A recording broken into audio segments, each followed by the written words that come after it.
BJP की जोड़ तोड़ वाली सरकार को गोदी मीडिया बहुत बड़ी जीत बता रहा है। इसी पर कांग्रेस प्रवक्ता आलोक शर्मा ने बीच डिबेट के दौरान अपनी जेब से एक पर्ची निकालकर दिखाई, जिसे देखकर गोदी मीडिया और बीजेपी प्रवक्ता दोनों ही चौंक गए। आलोक शर्मा का दावा है कि उन्हें ये पर्ची आरएसएस के एक व्यक्ति ने दी है। साथ ही उन्होंने बीजेपी अध्यक्ष जेपी नड्डा के उस बयान का जिक्र किया जिसमें जेपी नड्डा ने कहा था कि बीजेपी को आरएसएस की जरूरत नहीं है। गोदी मीडिया को जिस कदर आलोक शर्मा ने धोया है उसे देखकर आप अपनी हंसी नहीं रोक पाएंगे। तो इस मजेदार वीडियो में अंत तक बने रहें और हमारे चैनल को सब्सक्राइब करें। चलो भाई देखो अब मैं क्या करता हूँ। आलोक जी, अब तो सरकार बन गई, मंत्रियों ने शपथ ले ली, बहुमत का आंकड़ा उनके पास है, अभी भी आप उम्मीद लगाए बैठे हैं छीका टूटेगा और बिल्ली की किस्मत खुल जाएगी। आलोक जी, अब कौन पकड़ के लेके आया इसे हैं?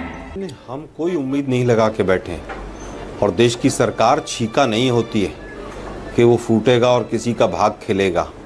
और ना ही ये मोदी जी का 0.3 है, ये 3.0 है। ये एनडीए की सरकार है और एनडीए की फुल फॉर्म है नीतीश नायडू डिपेंडेंट अलायंस। क्या बढ़िया था गुरु। मैं हमारी शुभकामनाएं हैं। हाँ। सरकार बनी है, चाहे जैसे तैसे बनी है वो, चाहे वो तमाम संवैधानिक संस्थाओं का बेड़ा गर्क करके बनी हो, चाहे वो मीडिया के एक बहुत बड़े वर्ग को अपनी मुट्ठी में करके बनी हो। बहुत ही सुंदर तरीके से आपने खेला। ठीक है, ओके। हमारी पुनः शुभकामनाएं। शुभकामनाएं। ठीक है आलोक जी, सरकार अब मुझे ये हमारी बताइए, शुभकामनाएं। ओके, अब मुझे ये बताइए, गठबंधन की सरकारें चलती नहीं हैं, ये बात क्या पुरानी नहीं हो गई है? अगर आप ज्यादा पीछे मत जाइए, आप वाजपेयी जी की सरकार ले लीजिए 99 वाली, 99 से शुरू करिए, 99 से 2004, 2004 से 2009, 9 से 14, गठबंधन की सरकारें अपना कार्यकाल पिछली 3 सरकारों में पूरा करके आई हैं। ऐसे में आप ये क्यों मान रहे हैं कि मोदी जी नहीं चला पाएंगे गठबंधन की सरकार? आइए देखते हैं, बैठचंद मजा आएगा। नहीं, मैं नहीं मानता हूं कि कौन सरकार चला पाएगा कि नहीं चला पाएगा। वो कहावत है, होनहार बिरबान के होत चिकने पात। अभी से 4 दिन में जो घटनाक्रम है वो पूरा देश देख ही रहा है। मैंने तो नहीं कहा कि वो चला नहीं पाएंगे, लेकिन ये अटल बिहारी वाजपेयी जी नहीं हैं। ये बड़ी अच्छी बात कही आप। ये तो मतलब अहंकार के शहंशाह हैं। लेकिन अच्छी बात यह है कि वो 4-4 ड्रेस नहीं बदल रहे हैं जब से वो सत्ता में आए दोबारा। जनता ने उनके अहंकार को तोड़ा है, ये समझना होगा। सुप्रीम कोर्ट में पिटीशंस फाइल हो गई हैं ईवीएम को लेके, जिसमें बनारस का भी उल्लेख है। वहां पर भी पता चल रहा है कि काउंटिंग कुछ थी, ईवीएम में कुछ निकला, और तमाम जगह ऐसी खबरें आ रही हैं। तो जिस तरह से सरकार बनी है वो पूरा देश देख रहा है, लेकिन हम लोकतंत्र का सम्मान करते हैं। अब तो ईवीएम छोड़ दीजिए आलोक जी। आज अब तो इंडिया गठबंधन इतना मजबूत हो गया, आपकी सीटें डबल हो गई, अब तो छोड़ दीजिए ईवीएम। देखिए, मुझे लगता है हमारी 4 गुना भी हो जाएं, और अगर कहीं पर 10 वोट का भी फर्क हो तो मुद्दा उठाया जाना चाहिए। लेकिन शायद इस लाइन को, जो मेरी लाइन है, इसको शायद मीडिया के साथ ही भूल गए। मीडिया के साथियों को तो लगता बस सरकार बन गई तो मौज हो गई, बस अब कुछ नहीं, अब कोई बात नहीं होनी चाहिए। मानक जी, आप जैसे वरिष्ठ पत्रकारों के मुंह से शोभा नहीं देती है। ये भगवान क्या जुल्म है। कुछ गोदी मीडिया के पत्रकार हैं, उनको करने दीजिए ना, ये काम आप क्यों कर रहे हैं? मैं बता देता हूं, मैं अगर कहीं 50 बार बोल रहे हैं, पढ़ने निकले वाले छात्रों को राजनीति से दूर रहना चाहिए। पर भी ट्रांसपेरेंसी नहीं है। मैं बता देता हूं, मैं एक क्या बार कहना बता, चाहता हूं। मैं फिर ईवीएम की जहां अगर तक कहीं बात पर है, ट्रांसपेरेंसी नहीं है, ईवीएम की जहां तक बात है आलोक जी, अरे भाई सुन तो लीजिए देखिए, ना। अभी तक ईवीएम का जहां तक सवाल है, ईवीएम इस चुनाव में आलोक जी एक भी घटना ऐसी नहीं है, एक भी इंस्टेंस ऐसा नहीं है जहां पर ईवीएम में किसी गड़बड़ी की बात आई।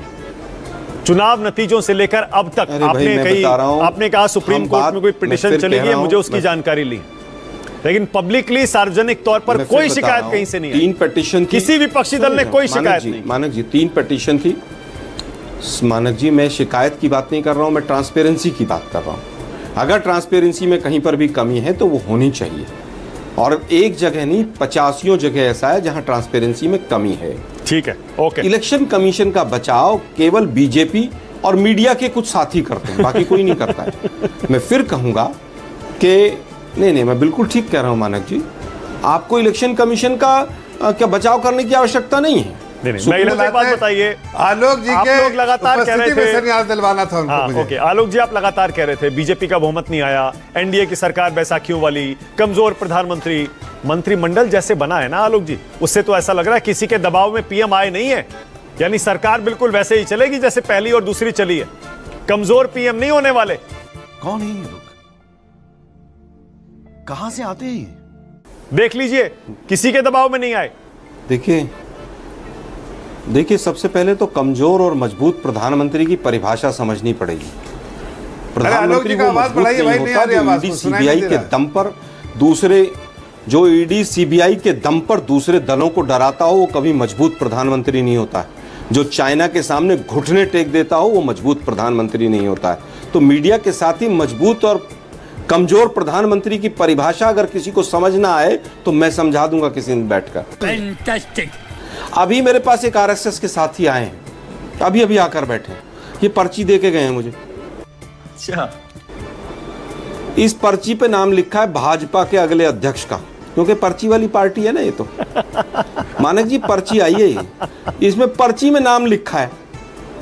ये आरएसएस का एक व्यक्ति आया, बिल्कुल ऋषिकेश से आया, कहोगे तो मैं अभी दिखा दूंगा फोटो पे। अच्छा, आपको दे गया वो पर्ची दिखाइएगा। कांग्रेस के प्रवक्ता को आरएसएस का नेता बीजेपी अध्यक्ष का नाम दे गया पर्ची पे आलोक जी है। मानक जी नहीं मानक जी बहुत बड़ा मैसेज, बहुत बड़ा मैसेज कन्वे कर रहा हूं, सुनिए जरा। अरे जफर भाई सुनिए ना, अरे जफर भाई चुनाव हो गया, काहे को लड़ रहे हो यार? पहले उनके नाम पब्लिक कीजिए। सरकार तो बनी गई ना, मंत्रिमंडल में लटकन पैजार हो रहा, कोई बात नहीं। अरे जफर भाई बोले दीजिए ना, मजा आएगा, रुकिए ना जफर भाई बोले दीजिए ना, मैं बहुत इंपॉर्टेंट बात कहने जा रहा हूं।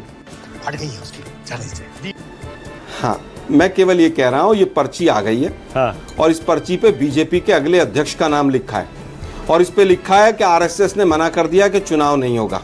इसमें लिखा है, इसमें एक सेंटेंस और लिखा है कि 4 लोगों का चयन हुआ है, जिसमें से एक व्यक्ति शॉर्टलिस्ट होगा, और उसमें जो हम 2 हैं वो डिसाइड करेंगे कि सबसे डमी कौन रह सकता है, उसका नाम 4 में से टिक होगा। ओके जफर साहब, आपकी बारी है, उसके बाद आगे जा रहा हूं, बोलिए जफर भाई बोलिए। नड्डा जी ने खुद ही कह दिया कि आरएसएस की जरूरत नहीं है। समाचार समाप्त हुए, बंद को आराम करो, ये तो रोज का नाटक है।